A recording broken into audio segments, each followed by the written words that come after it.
Hello friends, welcome to Gunnubuddu channel. ఇది వచ్చేసి Odomos spray. ఇప్పుడు మనకు మస్కిటో సీజన్ వచ్చింది కదా, చాలామందికి ఇది ఎలా వాడాలో తెలియదు. ఇది ఏంటంటే మనం మామూలుగా బాడీ మీద కొట్టుకోవచ్చు, స్ప్రే టైపు కొట్టుకొని మొత్తం రాసుకోవచ్చు హ్యాండ్స్ తోటి.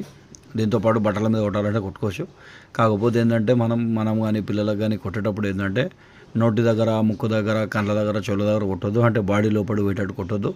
దీంతోపాటు బాడీ మీద ఏమైనా గాయాలు ఉంటాయి కదా, ఓకేనా, ఆ గాయాల దగ్గర కూడా దీన్ని మనం ముట్టొద్దు. అండ్ అరచేతులకు కూడా కొట్టొద్దు అనమాట. ఎగ్జాంపుల్, మీరు పిల్లల ముఖానికి ఏమైనా రాయాల్సి వచ్చింది అనుకోండి, మీ చేతిలో కొట్టుకొని ముఖాలకు రాస్తారు, కళ్ళకి నోటికి అంటకుండా.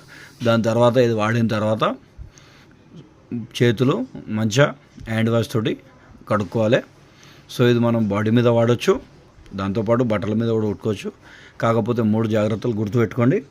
ఒకటి వచ్చేసి గాయాలు ఉన్న దగ్గర వాడొద్దు, 2 వచ్చేసి కండ్ల దగ్గర, నోటి దగ్గర, ముక్కు దగ్గర వాడొద్దు, 3 వచ్చేసి అరచేతుల మీద వాడొద్దు. Thank you friends.